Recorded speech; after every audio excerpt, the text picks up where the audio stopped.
जय हिंद। कैसे आप सभी? आशा नहीं पूरे विश्वास के साथ कहते हैं कि आप सब एकदम मस्त है, स्वस्थ है और बहुत ही ज़बरदस्त तरीके से अपने पढ़ाई में लगे हुए हैं। तो दोस्तों, आज की इस क्लास में हम लोग कंप्लीट करने वाला है क्लास 12th हिस्ट्री 2025 के लिए टॉप 50 वीवीआई ऑब्जेक्टिव, जो हर बार आपके एग्जाम में पूछे जाते हैं और अगले बोर्ड एग्जाम में भी काफ़ी ज़्यादा चांस है कि इसमें से बहुत सारे ऐसे प्रश्न जो आपके बिहार बोर्ड में देखने को मिल सकता है। तो चलिए बिना देरी के हम लोग शुरू करते हैं हिस्ट्री के 50 टॉप वीवीआई ऑब्जेक्टिव प्रश्न को। और इसके साथ साथ जिसका भी प्रश्न का उत्तर मालूम हो आप लोग कमेंट कीजिएगा, और जहाँ के भी कुछ डाउट होगा आप लोग कमेंट बॉक्स में कमेंट करके अवश्य पूछिएगा। तो चलिए बिना देरी के हम लोग शुरू करते हैं। और पहला प्रश्न जो आपके स्क्रीन पर दिख रहा होगा, आप लोग जो भी प्रश्न का उत्तर आप लोग को मालूम हो कमेंट बॉक्स में जरूर कमेंट कीजिएगा। तो पहला प्रश्न जो आपके स्क्रीन पर दिख रहा होगा, प्रश्न क्या करा कि धर्म की शुरुआत किसने किया था?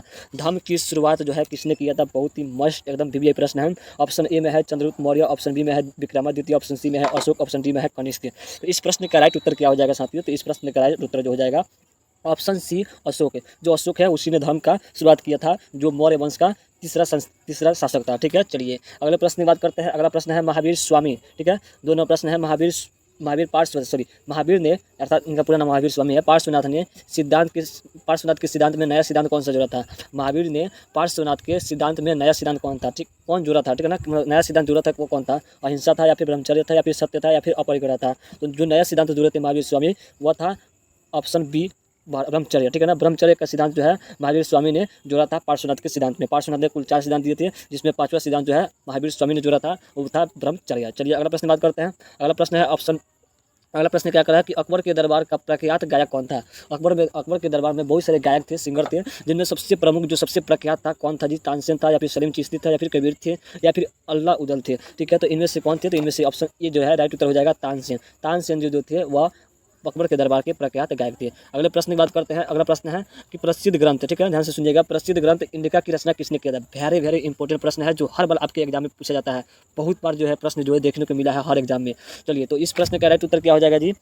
इंडिका की रचना किसने किया था? तो अस्थनीज ने किया था। किसने? तो मेगा अस्थनीज ने जो है इंडिका पुस्तक की रचना किया था, जो चंद्रगुप्त मौर्य के दरबार में आया था। ठीक है ना, राजदूत बनकर। ठीक है ना, किसका? तो सेल्यूकस निकेटर का राजदूत बनकर। ठीक है, चंद्रगुप्त मौर्य के दरबार में आया था। कौन? तो मेगा अस्थनीज। इसी की पुस्तक कौन है? तो इंडिका है, जिसमें मौर्य वंश की संपूर्ण जानकारी मिलती है। तो इसका राइट उत्तर क्या हो जाएगा? ऑप्शन बी यहाँ पे राइट उत्तर हो जाएगा। नेक्स्ट प्रश्न की बात करते हैं। 5वां प्रश्न है कि गंगा पुत्र किसे कहा जाता है? बहुत ही मोस्ट एकदम वीवीआई प्रश्न है। गंगा पुत्र जो है किन्हें कहा जाता है? अर्जुन को, विदुर को, भीष्म को, या फिर पांडु को? तो गंगा पुत्र के नाम से पितामह भीष्म को जाना जाता है। यहाँ पे ऑप्शन क्या हो जाएगा? ऑप्शन सी यहाँ पे राइट उत्तर हो जाएगा। ठीक है, चलिए अगला प्रश्न है पाटलिपुत्र नगर की स्थापना उदय ने किस नदी के संगम पर किया था? बहुत ही मोस्ट वीवीआई प्रश्न है कि पाटलिपुत्र अर्थात वर्तमान में इसका नाम जो है पटना है, अर्थात कि पटना बिहार की राजधानी पटना है। तो पटना की स्थापना किसने किया था? तो उदय ने किया था, जिसका दूसरा नाम जो है उदयभद्र कहीं कहीं पे कहा जाता है। इसने किन नदियों के संगम में करवाया था? तो इसमें ऑप्शन डी यहाँ पे राइट उत्तर हो जाएगा। ठीक है ना, गंगा, सोन और पुनपुन। गंगा, सोन और पुनपुन, इधर से गंगा बहती है, इधर से सोन नदी, इधर से पुनपुन नदी, और इसी के बीच में यहाँ पे जो है पटना नगर की स्थापना किया गया है। और किसने कराया था? तो उदय ने करवाया था। ठीक है, पाटलिपुत्र नगर अर्थात की पटना की स्थापना। तो यहाँ पे इसका राइट उत्तर ऑप्शन डी सही हो जाएगा। उम्मीद है कि समझ में आ रही है सारी बातें, सारे प्रश्न समझ में आ रहे हैं, कोई भी डाउट आप लोग आपके मन में नहीं चला होगा। अगला प्रश्न है कैप्टन हॉकिंस जो है किस मुगल शासक के दरबार में आया था? कैप्टन हॉकिंस की बात कर रहा है, किस मुगल शासक के दरबार में आया था? अकबर, जहांगीर, औरंगजेब, या फिर शाहजहां के? यहाँ पे इसका राइट उत्तर हो जाएगा क्या? 7वां प्रश्न का ऑप्शन बी जहांगीर। जो जहांगीर के शासनकाल में जो है कैप्टन हॉकिंस जो है यहाँ पे आया था। ठीक है, चलिए अगला प्रश्न की बात करते हैं। अगला प्रश्न है,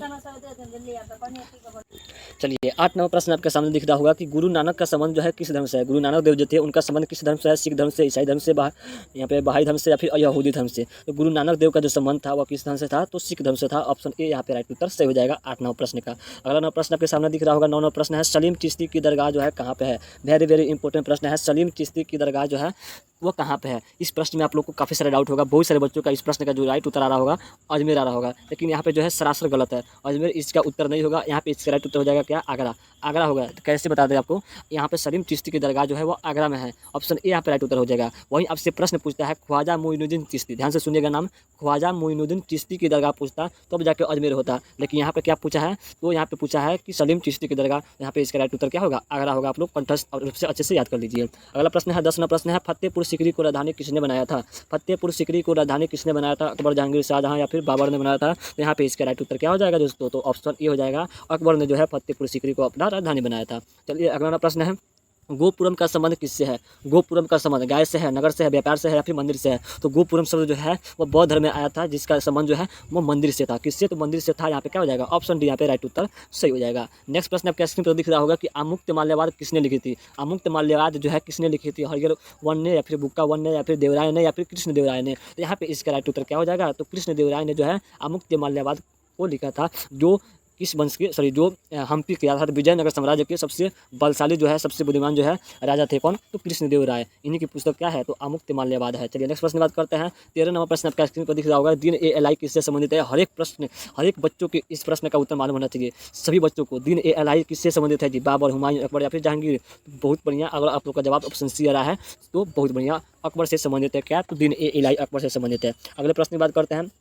14 नंबर प्रश्न है, काफ़ी इंपॉर्टेंट, वेरी वेरी इंपॉर्टेंट प्रश्न है कि माई एक्सपेरिमेंट विथ ट्रुथ किसकी आत्मकथा है? माई एक्सपेरिमेंट विथ ट्रुथ किसकी आत्मकथा है? ये प्रश्न जो है आपकी हिस्ट्री में पूछ रहा है और इंग्लिश में भी पूछता है। इंग्लिश में भी पूछता है, ठीक है ना। इंग्लिश का पहला चैप्टर ही है महात्मा गांधी का, जिसमें उनका आत्मकथा माई एक्सपेरिमेंट विथ ट्रुथ के बारे में कुछ चर्चा किया गया है। तो इसका राइट उत्तर क्या हो जाएगा? इसका राइट उत्तर हो जाएगा एम गांधी, अर्थात कि महात्मा गांधी की क्या थी? आत्मकथा थी। कौन? तो my experiment with truth. Option C यहाँ पर क्या जाएगा? ऑप्शन सी यहाँ पे राइट उत्तर सही हो जाएगा। चलिए अगला प्रश्न है। अगला प्रश्न है 15 नंबर, गांधी इरविन समझौता जो है वो कब हुआ था? गांधी इरविन समझौता पूछ रहा है। जो भी प्रश्न यहाँ पे हम बता रहे हैं काफ़ी वेरी वेरी इंपॉर्टेंट प्रश्न है, एकदम चुनिंदे प्रश्न है। आप लोग गांठ बांध कर रख लीजिए, यहाँ से बहुत सारे प्रश्न जो आपके बोर्ड एग्जाम में आने की संभावना रखते हैं। तो गांधी इरविन समझौता जो है कब हुआ था? 1928 में, या फिर 1931 में, या फिर 1935 में, या फिर 1938 में? तो यहाँ पे इसका राइट उत्तर हो जाएगा ऑप्शन बी 1931 में। ठीक है, ऑप्शन बी इसको याद कर लीजिएगा। चलिए अगला प्रश्न है।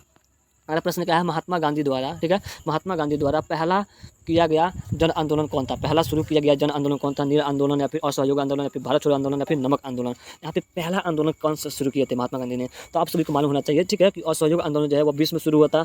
भारत छोड़ो आंदोलन जो है या 42 में शुरू हुआ था, 1942 में। असहयोग आंदोलन 1920 में। ये जो नमक आंदोलन है 1919 में शुरू होता। लेकिन जो यहाँ पे नील आंदोलन है या चंपारण में शुरू हुआ था, ठीक है, 1917 में। कब? 1917 में। यहाँ पे पहला कौन हो गया जी? तो नील आंदोलन जो है यहाँ पे पहला हो गया। कौन? नील आंदोलन जो है यहाँ पे पहला जन आंदोलन हो गया, महात्मा गांधी द्वारा शुरू किया गया था। यहाँ पे ऑप्शन क्या हो जाएगा? ऑप्शन ए यहाँ पे राइट उत्तर सही हो जाएगा। चलिए यहाँ पे सभी प्रश्न, सभी का डेट भी आप लोग याद कर लीजिएगा, ठीक है। नील आंदोलन 1917 में, असहयोग आंदोलन 1920 में, भारत छोड़ो आंदोलन 1942 में, नमक आंदोलन यहाँ पे जो है 1919 में। तो आप लोग अच्छे से सभी को याद कर लीजिएगा। चलिए अगला प्रश्न है। 17 नंबर प्रश्न जो है, गांधी ने असहयोग आंदोलन किस वर्ष प्रारंभ किया था? अभी हमने बताया है असहयोग आंदोलन कब हुआ था? तो 1922 में। कब हुआ था? सॉरी 1920 में। असहयोग आंदोलन जो है 1920 में शुरू किया गया था महात्मा गांधी द्वारा। ऑप्शन क्या हो जाएगा? ऑप्शन ए यहाँ पे राइट उत्तर सही हो जाएगा। चलिए अगला प्रश्न है। 18 नंबर, सर्वाधिक प्राचीन स्मृति कौन सी है? वेरी वेरी इंपॉर्टेंट प्रश्न। सबसे प्राचीन स्मृति कौन सी है जी? नारद स्मृति, या फिर याज्ञवल्क्य स्मृति, या फिर मनु स्मृति, या फिर गौतम स्मृति? यहाँ पे इसका राइट उत्तर हो जाएगा मनु स्मृति को सबसे प्राचीन स्मृति के रूप में माना जाता है। ऑप्शन ए यहाँ पे राइट, सॉरी ऑप्शन सी यहाँ पे राइट उत्तर हो जाएगा। अगला प्रश्न है 19 नंबर, हिंदू परंपरा में मोक्ष प्राप्ति का मार्ग क्या है? बहुत ही वेरी वेरी इंपॉर्टेंट प्रश्न है और बहुत ही सरल है ना, कि हिंदू परंपरा में जो हिंदू लोग हैं उनमें जो है मोक्ष प्राप्ति के लिए कौन कौन से कार्य करने होते हैं, ऐसा क्या करें कि उनकी मोक्ष की प्राप्ति हो जाए? तो सबसे सरल मार्ग यही है। सबसे मतलब हिंदू परंपरा में मात्र 3 ही काम करना होगा आप लोग को। पहला क्या? ज्ञान अर्जित, आपको खूब सारे ज्ञान लेना है। दूसरा क्या? तो कर्म करना है, कर्म कीजिए, फल की चिंता ना कीजिए। भगवान श्री कृष्ण ने स्वयं कहा था, है ना, तो कर्म तो आपको करना ही होगा।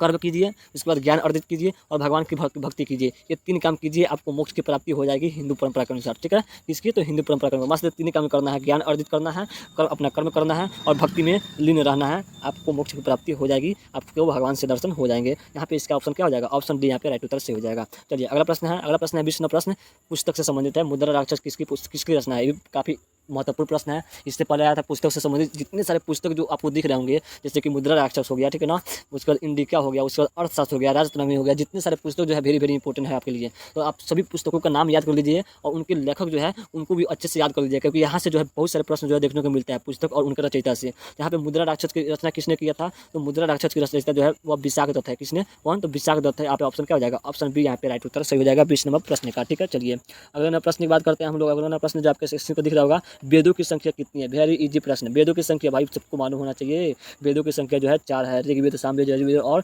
Atharvaveda. Option D, option A यहाँ पे राइट उत्तर सही हो जाएगा, ठीक है। चलिए बहुत बढ़िया। अगले नंबर प्रश्न है आपके स्क्रीन पर दिख रहा होगा।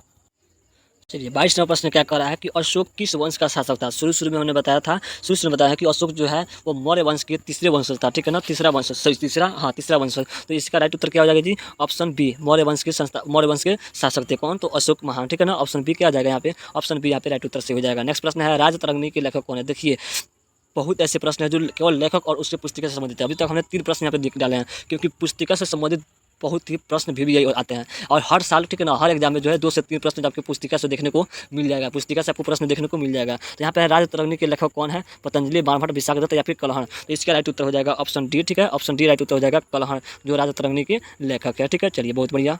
चलिए नेक्स्ट प्रश्न है, बहुत ही वेरी वेरी इंपॉर्टेंट प्रश्न है कि त्रिपिटक साहित्य जो है वह किससे संबंधित है। सबसे पहले ये जान लीजिए कि त्रिपिटक होता क्या है। तो 3 पुस्तक जिसमें एक ऐसी टोकरी जिसमें 3 पुस्तक रखी गई, ठीक है ना, इसी को त्रिपिटक कहा जाता है। ठीक है ना, ज्ञान से भरी हुई 3 पुस्तकें जिसको एक टोकरी में रख देते हैं उसे त्रिपिटक कहा जाता है। तो इसका राइट उत्तर क्या हो जाएगा जी, ऑप्शन बी, ठीक है ना, ऑप्शन बी यहाँ पे इसका राइट उत्तर हो जाएगा। बौद्ध धर्म के संबंधित है त्रिपिटक जो है वो बौद्ध धर्म में है, ठीक है ना, बौद्ध धर्म जो है त्रिपिटक संबंधित है। ऑप्शन बी क्या हो जाएगा, ऑप्शन बी यहाँ पे राइट उत्तर सही हो जाएगा। नेक्स्ट प्रश्न की बात करते हैं, 25 नंबर प्रश्न, काफी इंपॉर्टेंट प्रश्न आ गया फिर से, और इसका उत्तर भी वही होगा कि हीनयान और महायान जो है वह किस धर्म से संबंधित है। तो ये भी उसी प्रश्न का उत्तर हो जाएगा बौद्ध धर्म से, ठीक है ना, हीनयान महायान बौद्ध धर्म से संबंधित है। ऑप्शन बी यहाँ पे राइट उत्तर हो जाएगा। वहीं आपसे अगर दूसरा प्रश्न पूछ देता है कि दिगंबर और श्वेतांबर, दिगंबर और श्वेतांबर तो वह जैन धर्म से हो जाते हैं, लेकिन यहाँ पे हीनयान और महायान पूछ रहा है तो बौद्ध धर्म से हो जाएंगे। ठीक है, चलिए नेक्स्ट प्रश्न की बात करते हैं। 26 नंबर प्रश्न आपका स्क्रीन पर दिख रहा होगा, निम्नलिखित विद्वानों में से कौन सा जो है वह सर्वप्रथम भारत आया था, है ना। यहाँ पे जो विदेशी यात्री है, जो ये जो विदेशी यात्री है, ये सब विद्वान है ना, इन विद्वानों में से सबसे पहले कौन आया था, ह्वेनसांग आया था या फिर इब्न बतूता आया था या फिर मार्को पोलो आया था या फिर फाहियान आया था। इन 26 नंबर प्रश्न का राइट उत्तर क्या हो जाएगा जी। तो आप लोग का उत्तर इब्न बतूता रहा है तो बिल्कुल गलत है। यहाँ पे इसका राइट उत्तर क्या हो जाएगा, ऑप्शन डी, है ना, फाहियान जो है सबसे पहले भारत आया था, जो विद्वान है, ठीक है ना, सबसे पहले विद्वानों में कौन आया था, तो फाहियान आया था। चलिए नेक्स्ट प्रश्न है, 27 नंबर प्रश्न है कि महात्मा बुद्ध को महापरिनिर्वाण यानी कि मृत्यु प्राप्त हुई थी कहाँ पे, महात्मा बुद्ध की मृत्यु जो है कहाँ पे हुई थी, कपिलवस्तु में या फिर पाटलिपुत्र में या फिर कुशीनगर में या फिर गया में। तो इसका राइट उत्तर क्या हो जाएगा जी। तो प्यारे साथियों इसका राइट उत्तर हो जाएगा ऑप्शन सी, कुशीनगर में जो है महात्मा बुद्ध की मृत्यु हुई थी। नेक्स्ट प्रश्न आपके सामने दिख रहा होगा, नेक्स्ट प्रश्न क्या कर रहा है, महावीर का जन्म कहाँ हुआ था, महावीर स्वामी जी का जन्म जो है कहाँ पे हुआ था। तो इसका राइट उत्तर ऑप्शन सी, यहाँ पे सभी बच्चों का सही उत्तर है ऑप्शन सी, कुंडलवन वैशाली में। ठीक है, चलिए नेक्स्ट प्रश्न है, अब फटाफट से सभी प्रश्नों को करते हैं। आप लोग अच्छे से सभी प्रश्नों को याद कर लीजिए, रिवाइज कीजिए, बहुत ही इंपॉर्टेंट प्रश्न है। बुद्ध के बचपन का नाम क्या था, वेरी वेरी इंपॉर्टेंट प्रश्न। बुद्ध के बचपन का नाम क्या था, तो सिद्धार्थ था भाई, सिद्धार्थ था, बहुत ही इजी प्रश्न है। बुद्ध के बचपन का नाम क्या था, तो सिद्धार्थ था। ठीक है, एक और प्रश्न आपसे पूछ रहे हैं, उसका कमेंट बॉक्स में कमेंट कीजिए, महावीर स्वामी के बचपन का नाम क्या था। आप लोग कमेंट बॉक्स में अवश्य कमेंट कीजिएगा, महावीर स्वामी के बचपन का नाम क्या था। ठीक है, चलिए अगला प्रश्न है, जैन धर्म के 24वें तीर्थकर, ठीक है ना, जैन धर्म के 24वें तीर्थकर या फिर अंतिम स्वामी है ना, तो कौन थे, तो महावीर स्वामी थे। ठीक है ना, महावीर स्वामी जो है जैन धर्म के 24वें तीर्थंकर थे या फिर अंतिम तीर्थंकर इनको कह सकते हैं। तीर्थंकर का अर्थ यहाँ पे होता है गुरु, ठीक है ना,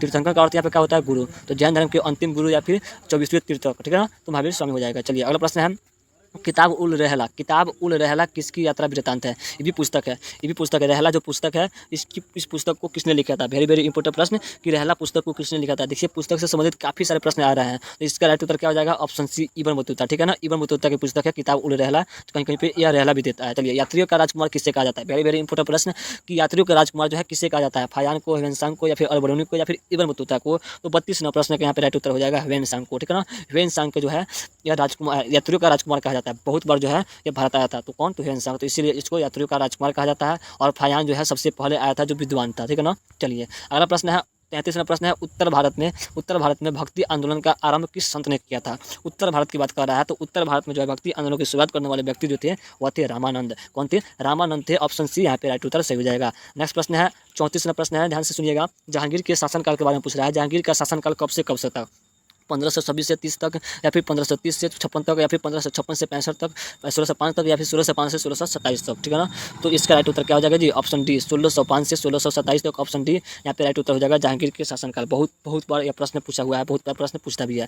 चलिए अगला प्रश्न है, वेरी वेरी इंपॉर्टेंट, अब तक का सबसे कन्फ्यूज वाला प्रश्न है, आज आपकी कन्फ्यूज दूर हो जाएगा। निम्नलिखित में अकबर किस पर अधिकार नहीं कर सका था। यहाँ पे बहुत सारे प्रश्न, बहुत सारे बच्चों का जो यहाँ पे उत्तर आता है, कोई बच्चे कहते हैं मेवाड़, कई बच्चे कहते हैं चित्तौड़, लेकिन आपको यहाँ पे साफ साफ बता देते हैं। ठीक है, साफ साफ बता देते हैं कि अकबर जो है किस पे अधिकार नहीं कर पाया था। तो इसका राइट उत्तर हो जाएगा ऑप्शन ए, मेवाड़। ठीक है ना, मेवाड़ों पर जो है अकबर का शासन नहीं हो पाया था। ठीक है ना, मेवाड़ पे अकबर का शासन नहीं हो पाया था। ऑप्शन डी यहाँ पे, ऑप्शन ए यहाँ पे राइट उत्तर से हो जाएगा। ठीक है, चलिए अगला प्रश्न है, अगला प्रश्न क्या करा, अकबर का संरक्षण कौन था। अकबर का संरक्षण मतलब अकबर का रक्षा करने वाला कौन था, तो यहाँ पे ऑप्शन डी यहाँ पे दिया है बैरम खां। बैरम खां जो था वो अकबर का संरक्षक था। ठीक है, चलिए नेक्स्ट प्रश्न की बात करते हैं। 37वां प्रश्न है, बहुत ही इंपॉर्टेंट प्रश्न है कि 1857 का विद्रोह जो है कब हुआ था। 1857 का विद्रोह जो है कब आरंभ हुआ था। आरंभ की बात पूछ रहा है, कन्फ्यूज नहीं होना है प्यारे साथियों, आरंभ की बात पूछ रहा है। तो आरंभ कब हुआ था, तो 10 मई को। कब हुआ था, 10 मई को। और तिथि कब थी आरंभ करने की, मतलब शुरुआत करने की तिथि कब निर्धारित की गई थी? तो 31 मई को। 31 मई को कहा गया था कि 1857 का विद्रोह होगा, लेकिन हुआ कब? तो 10 मई को हो गया। तो यहाँ पे इसका राइट उत्तर क्या हो जाएगा? ऑप्शन ए होगा।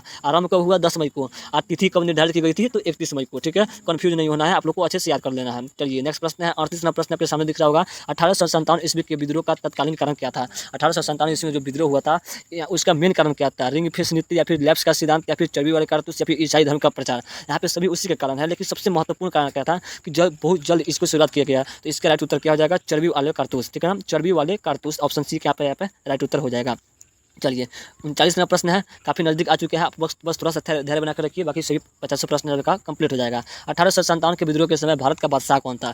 भारत के बादशाह की बात कर रहा है यहाँ पे। बादशाह अर्थात कि मुगल वंश के शासक कौन थे? ठीक है ना, उन्हीं लोग को बादशाह कहा जाता था। ठीक है ना, बाबर हुमायूं जो है उनको बादशाह कहा जाता था। तो यहाँ पे इसका अंतिम शासक कह दीजिए, या फिर उस समय 1857 के विद्रोह के समय बादशाह कौन था? तो उस समय जो बादशाह था वो कौन था? तो बहादुर शाह था। ठीक है ना, बहादुर शाह द्वितीय थे उस समय के बादशाह। किस समय के? 1857 के विद्रोह के समय। ऑप्शन सी यहाँ पे राइट उत्तर हो जाएगा। वहीं आपसे प्रश्न पूछता है कि मुगल वंश के अंतिम शासक कौन थे? तो बहादुर शाह द्वितीय ही थे। ठीक है ना, 1857 के समय इनको अंग्रेजों ने गिरफ्तार करके रंगून जेल भेज दिया और वहाँ पे इनकी मौत हो गई। ठीक है, बहादुर शाह द्वितीय की, और वहीं से इसका समाप्त हो गया। ठीक है, चलिए अगला प्रश्न है 40वां प्रश्न है कि भारत में रेल की शुरुआत कब हुई? काफ़ी इंपॉर्टेंट प्रश्न है। ये जो प्रश्न है आपकी पॉलिटिकल साइंस में पूछा जाता है। पॉलिटिकल साइंस का भी प्रश्न है, जियोग्राफी का भी प्रश्न है, और यहाँ पे हिस्ट्री में भी आपका पूछ दिया गया है कि भारत में रेल की शुरुआत कब हुई थी? तो भारत में जो रेल की शुरुआत हुई थी वो हुई थी 1853 में। 1853 में यहाँ पे इसका राइट उत्तर से हो जाएगा। वहीं आपसे प्रश्न पूछता है कि पूरे विश्व में इसकी शुरुआत कब हुई थी? पूरे विश्व की बात करता है। ठीक है ना, ध्यान से सुनिएगा। विश्व में रेल की शुरुआत कब हुई थी? तो 1825 में। विश्व में रेल की शुरुआत 1825 में इंग्लैंड के द्वारा किया गया था, और भारत में जो है वह 1853 में। विश्व में प्रथम बार 1825 में, भारत में 1853 में, याद रखिएगा। नेक्स्ट प्रश्न है प्लासी में। ठीक है, ध्यान से सुनिएगा। प्लासी में अंग्रेजों तथा नवाब बंगाल के नवाबों में युद्ध हुआ था कब? प्लासी का युद्ध अर्थात कब हुआ था? प्रश्न सीधा सीधा पूछा है, घुमा कर पूछ रहा है कि प्लासी में अंग्रेजों तथा बंगाल के नवाबों का युद्ध कब हुआ था। सीधा सीधा प्रश्न समझते हैं कि प्लासी का युद्ध कब हुआ था। 41वां प्रश्न है, प्लासी का युद्ध कब हुआ था? तो सभी साथियों को मालूम होना चाहिए 1757 में। 1757 में प्लासी का युद्ध हुआ था। वहीं आपसे प्रश्न पूछता है बक्सर। ध्यान से सुनिएगा, बक्सर का युद्ध कब हुआ था? बक्सर का युद्ध कब हुआ था? इसका प्रश्न का उत्तर आप लोग कमेंट कीजिएगा, हम बता देते हैं। यहाँ पे हो जाएगा ऑप्शन ए। ठीक है ना, 1764 में बक्सर का युद्ध हुआ था, 1757 में प्लासी का युद्ध हुआ था। चलिए नेक्स्ट प्रश्न है, सविनय अवज्ञा आंदोलन जो है कब शुरुआत किया गया था? सविनय अवज्ञा आंदोलन जो है कब शुरुआत किया गया था? तो 1930 में। ठीक है, इसका राइट उत्तर क्या हो जाएगा? 1930 में। ठीक है, सविनय अवज्ञा आंदोलन जो है शुरुआत किया गया था। यहाँ पे एक और प्रश्न आपसे पूछा जाता है कि सविनय अवज्ञा आंदोलन जो है किसके द्वारा शुरू किया गया था? ठीक है ना, इस प्रश्न का उत्तर आप लोग कमेंट बॉक्स में अवश्य कमेंट। जालियांवाला बाग हत्याकांड कब हुआ था? तो सन 1919 में हुआ था। ऑप्शन ए यहाँ पे राइट उत्तर से हो जाएगा। नेक्स्ट प्रश्न है, भारतीय संविधान का निर्माण करने में कितने समय लगा था? भाई हर एक बच्चों को मालूम होना चाहिए प्रश्न। भारतीय संविधान का निर्माण करने में कितना समय लगा था? तो 2 वर्ष 11 माह 18 दिन का समय लगा था। ऑप्शन डी यहाँ पे राइट उत्तर सही हो जाएगा। ये प्रश्न जो आपकी पॉलिटिकल साइंस में पूछा जाता है। नेक्स्ट प्रश्न है, भारतीय राष्ट्रीय कांग्रेस की पहली महिला अध्यक्ष कौन थी? ये भी प्रश्न जो आपके पॉलिटिकल साइंस में पूछा जाता है और हिस्ट्री में पूछा गया है ना, कि भारतीय राष्ट्रीय कांग्रेस की पहली महिला अध्यक्ष जो है कौन थी? तो एनी बेसेंट थी। कौन थी? एनी बेसेंट थी। ठीक है ना, इसकी स्थापना कब हुई थी? 1885 में। ध्यान से सुनिएगा, 1885 में स्थापना हुई थी। किसके द्वारा? तो ए.ओ. हुम के द्वारा। ए.ओ. हुम के द्वारा इसकी स्थापना हुई थी, जिसकी पहली महिला अध्यक्ष जो है एनी बेसेंट थी। यहाँ पे ऑप्शन क्या हो जाएगा? ऑप्शन ए यहाँ पे राइट उत्तर हो जाएगा। चलिए नेक्स्ट प्रश्न है, महात्मा बुद्ध के बचपन का नाम क्या था? बहुत ही मस्ट एकदम इंपॉर्टेंट प्रश्न है। महात्मा बुद्ध के बचपन का नाम क्या था? तन्नू, मोनिया, केसर या फिर गोविंद? तो यहाँ पे इसका राइट उत्तर हो जाएगा 26वां प्रश्न का ऑप्शन बी मोनिया है। महात्मा गांधी के बचपन का नाम क्या था? तो मोनिया था। एम से महात्मा, एम से मोनिया। ठीक है, चलिए नेक्स्ट प्रश्न है, भारतीय राष्ट्रीय कांग्रेस के संस्थापक कौन थे? अभी हमने बताया है भारतीय राष्ट्रीय कांग्रेस की स्थापना किसने किया था? तो ए.ओ. हुम ने किया था। और कब किया था? तो 1885 में किया था भारतीय राष्ट्रीय कांग्रेस की स्थापना। चलिए नेक्स्ट प्रश्न है, अगला प्रश्न है, हड़प्पा किस नदी के किनारे स्थित है? हड़प्पा सभ्यता जो है वह किस नदी के किनारे स्थित है? सॉरी, यहाँ पे हड़प्पा सभ्यता नहीं बल्कि हड़प्पा पूछ रहा है, केवल हड़प्पा पूछ रहा है। तो यहाँ पे इसका राइट उत्तर हो जाएगा ऑप्शन डी रावी, है ना। केवल हड़प्पा पूछेगा तो रावी, है ना। और हड़प्पा सभ्यता कहता तब जाकर मोहनजोदड़ो होता है। हड़प्पा सभ्यता कहता तो मोहनजोदड़ो, और हड़प्पा कह रहा है तो केवल रावी नदी के किनारे। एक और प्रश्न है, मोहनजोदड़ो किस नदी के किनारे स्थित है? तो वो सिंधु नदी के, किस नदी के? हड़प्पा सभ्यता और मोहनजोदड़ो सिंधु नदी के किनारे, और हड़प्पा जो है वो केवल रावी नदी के किनारे। तो यहाँ पे इसका राइट उत्तर क्या हो जाएगा? ऑप्शन डी यहाँ पे राइट उत्तर से हो जाएगा। नेक्स्ट प्रश्न आपके सामने दिख रहा होगा, स्वतंत्र भारत के प्रथम गवर्नर जनरल कौन थे? स्वतंत्र भारत के प्रथम गवर्नर जनरल कौन थे, या फिर अंतिम गवर्नर जनरल कर दिया, प्रथम या फिर अंतिम? तो यहाँ पे इसका राइट उत्तर हो जाएगा ऑप्शन, ठीक है ना, ऑप्शन ए सी राजगोपालाचारी। सी राजगोपालाचारी जो थे वो प्रथम भी थे और अंतिम भी थे। ठीक है ना, प्रथम और अंतिम भी थे। यहाँ पे इसका राइट उत्तर क्या हो जाएगा? ऑप्शन ए यहाँ पे राइट उत्तर से हो जाएगा। लास्ट प्रश्न आपके स्क्रीन पर दिख रहा होगा, ठीक है, कि भगत सिंह को फांसी कब दी गई? भगत सिंह को फांसी जो है कब दी गई थी? बहुत ही इंपॉर्टेंट, बहुत ही वेरी वेरी इंपॉर्टेंट प्रश्न है। भगत सिंह की शहादत कब हुई थी? भगत सिंह की फांसी कब दी गई थी?